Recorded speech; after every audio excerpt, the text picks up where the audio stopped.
Ketika seorang hamba itu makan ketika sesuap nasi dia muji Allah, ketika minum seteguk nasi dia muji Allah. Itu kalau orang diridhoni Allah itu wali betul. Itu untuk jadi wali itu gampang. Kamu makan ridho, kamu ninjak buminya Allah ridho seneng, kamu hidup keseharian aman seneng. Nah ini supaya sampean kita semua ngaji betapa panduan Rasulullah untuk menggapai ridho Allah itu banyak yang keseharian sekali. Saking kesehariannya banyak dalam hadis dan itu sahih. Nabi menyebut hal-hal yang keseharian. Hatta ma tas'alu fi imra'atika, kamu punya uang kemudian istri kamu bisa makan itu ibadah. Bahkan sebagian ibadah itu dicontohkan Nabi yang akhirnya diprotes sahabat. Yaitu wa fi buti ahadikum sedekah, kamu menggauli istri kamu itu ya sedekah. Sampai sahabat bilang yang benar ya Rasulullah. Ayati ahaduna syahwatahu wa huwa lahu ajrun. Masa urusan biologis, urusan syahwat kemudian dia dapat pahala. Nabi menjawab, alaysa lawadhu'aha fi haramin akana alaihi wisrun. Bagaimana kalau dia meletakkan ke yang tidak benar itu kan dosa. Nah, hal-hal seperti ini yang saya ingin teman-teman semua. Saya juga agak ingin ngaji demi Anda juga agak ingin. Itu dosa sekali ngaji kok pesanan kelompok tertentu itu nggak boleh. Islam itu untuk semua. Jadi ya cuma karena di depan saya jenengan ya seakan-akan jenengan korbannya. Itu ada ilmunya dalam usul fikih itu. Jadi orang itu harus ngaji usul fikih. Nama yang disebut, mungkin Mas Sufyan masih ingat zaman ngaji usul fikih. Nama yang disebut itu tidak jaminan sebagai prioritas perintah. Jadi misalnya gini, kebetulan yang di depan Nabi itu Abu Dzar. Nabi ya bilang, ya Abu Dzarin ini uhibbuka misalnya, atau ya Mu'ad ini uhibbuka, atau ya Abu Hurairah ini uhibbuka misalnya. Banyaklah riwayat yang Nabi nyebut ya Abu Dzarin, ya Mu'ad, ya Abu Hurairah.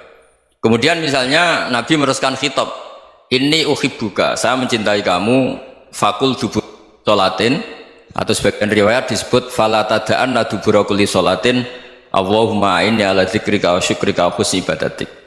Saya mencintai kamu, siapa saja, Mu'ad bisa, Abu Dzar bisa siapa.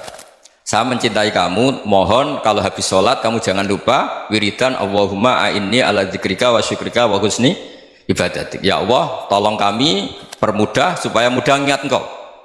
Anda tidak bisa mentang-mentang, wong nama saya Parmin, nama saya Purnomo, itu yang diperintahkan Mu'ad misalnya.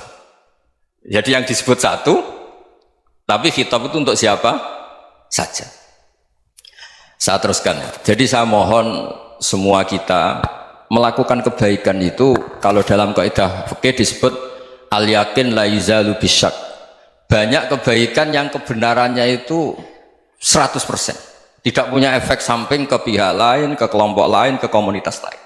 Itu tadi misalnya Anda makan dan itu murah sekali, hanya butuh satu piring, setiap punyaan kamu muji Allah, setiap minum kamu muji Allah. Itu redaksinya Rasulullah SAW disebut Allah sangat ridho ketika seorang hamba makan kemudian dia memuji Allah, atau minum kemudian dia muji Allah.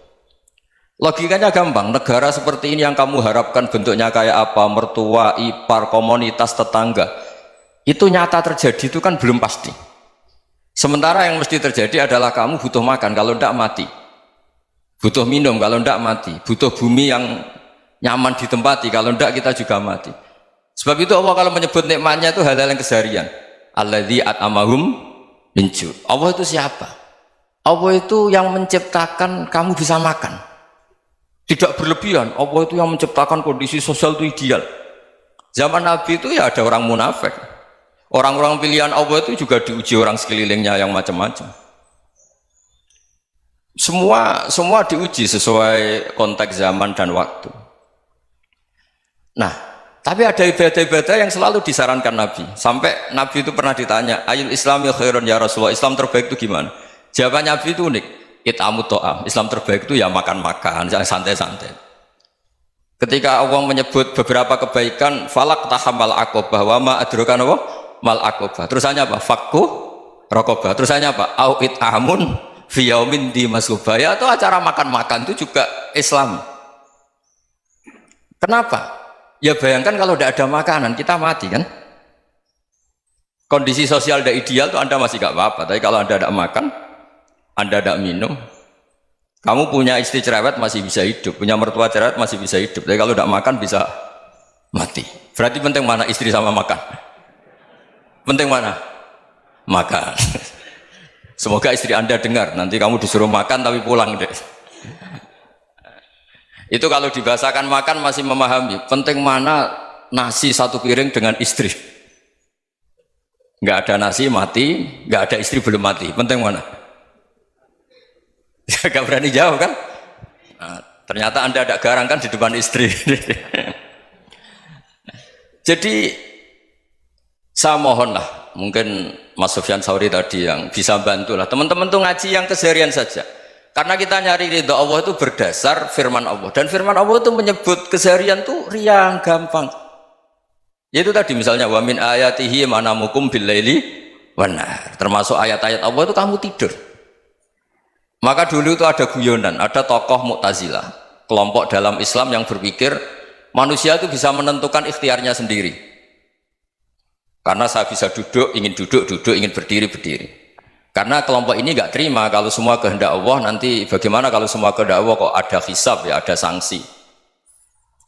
Lucunya itu dia akhirnya, ini cerita ya, mencintai seorang perempuan cantik sekali, dan itu dia menjadi ahli sunnah itu oleh hal-hal yang sepele. Karena istrinya cantik, ya namanya suami istri hubungan intim. Terus ditanya, Mas masih ingin lagi? Masih. Silahkan diulang lagi. Wah ya tidak bisa. Katanya manusia bisa menentukan yang diinginkan. Itu tobat itu. Itu nggak bisa ditobatkan Mas Sufyan Ats-Tsauri. Orang cantik yang mudah nobatkan orang itu orang cantik. Segampang itu. Akhirnya kita tahu, makanya kalau dalam kitab Hikam itu disebut al-aqil mayyakul madza yaf'alu wa hubi wal ghafil mayyakul madza af'al. Orang yang punya akal karena sadar ini wilayah Allah, semua milik Tuhan, itu dia tiap hari berpikir besok Allah akan melakukan apa terhadap dunia ini. Kamu merencanakan sesuatu mau plesir ternyata gempa, mau wisata ke Rusia ternyata perang. Kamu tidak pernah tahu apa yang akan terjadi besok. Wa ma tadri nafsum madza taksibu ghadan.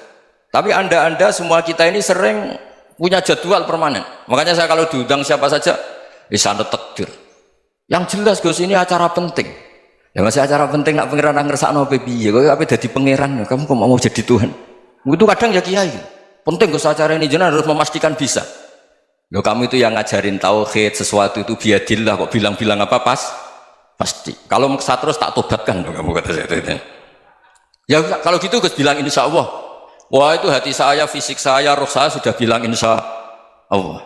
Tidak usah kamu latih kata saya. Nah hal-hal tauhid keseharian itu gampang sebetulnya.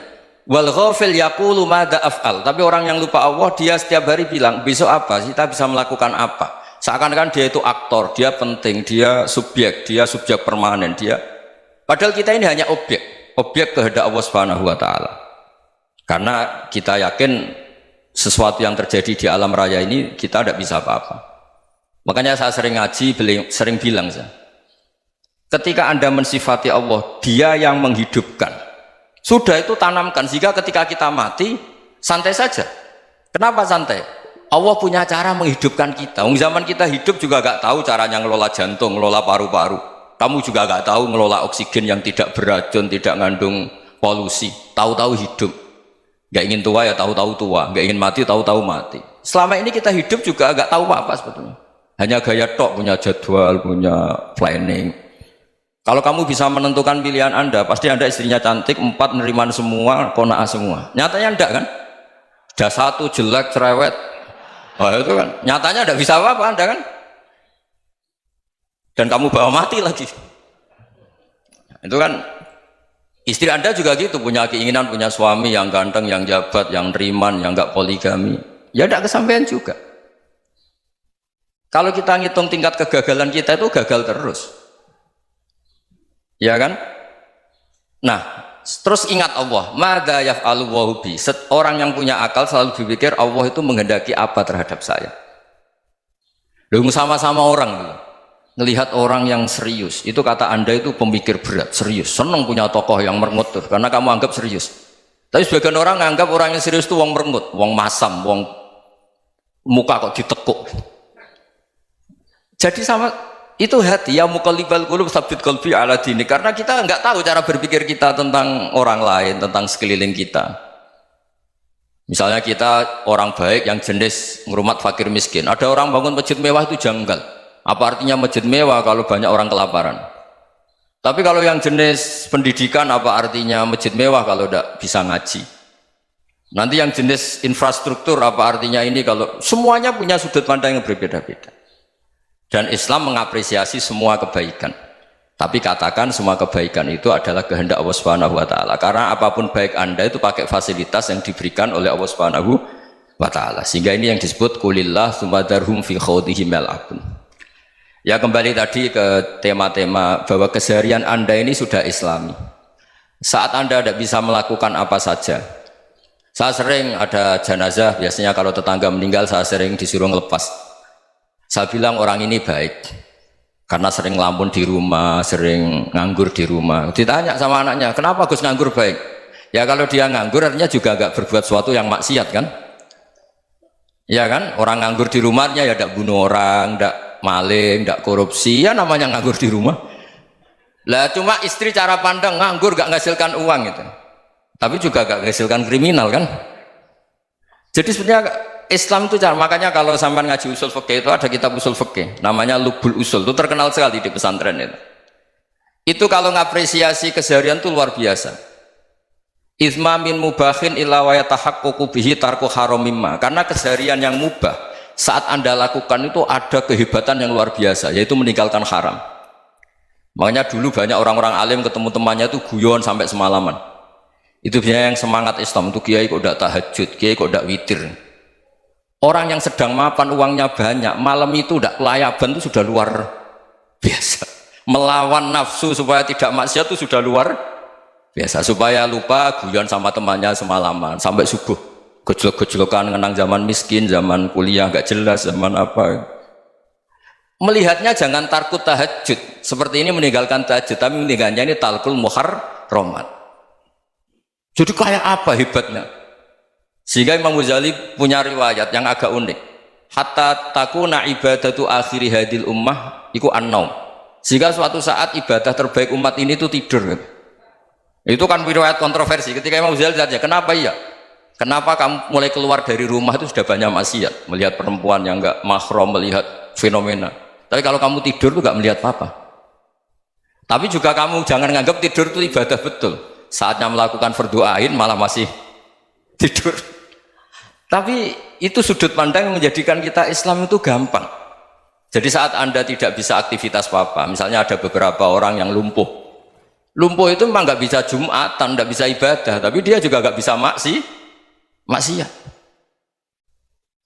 Tidur itu memang Anda saat itu tidak bisa tahajud, tidak bisa witir, tapi saat itu ada zina, ada maling, tidak gosipkan orang, tidak bully orang, tidak menanamkan kebencian, tidak hasud. Sehingga tidur menurut Allah Ta'ala wa min ayatihi manamukum billaili apa? Wan-nahar. Karena di tidur itu selain ada unsur istirahat, jaga kestamina, juga ada unsur meninggalkan beberapa keburukan. Nah, saya mohon ibadah yang keseharian ini kita jaga supaya kita semua baca ayat itu fase itu tertanam di hati. Allah itu siapa?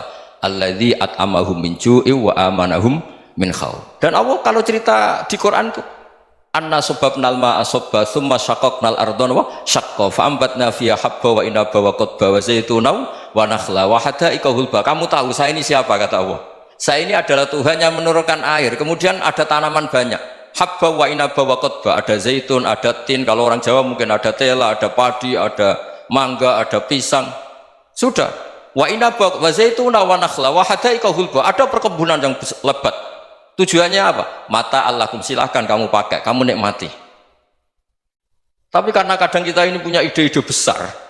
Tadi untuk syukur saja nunggu punya istri riman, rumah baik, tetangga baik, komunitas baik, semuanya baik baru syukur. Lama-lama nanti ada di surga, syukurnya nunggu surga paling kelas A. Itu sudah ada yang menghuni Rasulullah, kamu nggak boleh di situ. Masa untuk syukur saja? Repotnya Masya Allah. Jadi mohonlah Quran yang kalau Anda hafalkan juz amma itu kan ada ayat-ayat yang kayak tadi. Ya, fal yanzuril insanu ila ta'ami. Coba lihat Apa yang kamu makan ya? Dari mana? Dan untuk mempertahankan hidup kamu keseharian. Jadi jangan kira ibadah itu harus membentuk komunitas yang versi Anda. Ibadah itu harus yang hal yang mulu-mulu. Kesehariannya Anda alami. Loh, ini saya tidak bikin-bikin. Saya ngaji bukan karena berdasar pesanan. Itu ayat yang saya baca kan betul ada ayatnya kan. Fal yang dzuril insanu ila ta'ami anna sababnal ma'a sabba thumma shaqqaqnal arda shaqqa fa ambasna fiha habba wa inaba wa qadba wa zaituna wa nakhla wa hadaiqa ghulba. Terusannya apa? Mata'al lakum, silakan kamu nikmati. Mata itu silakan kamu nikmati. Ya kayak sampean dikasih hidangan ya makan.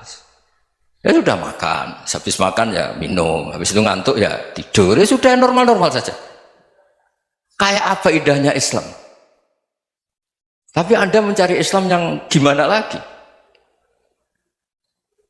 Nah itu yang diajarkan guru-guru kita, diajarkan sanad kita sampai Wali Songo, sampai Rasulullah SAW.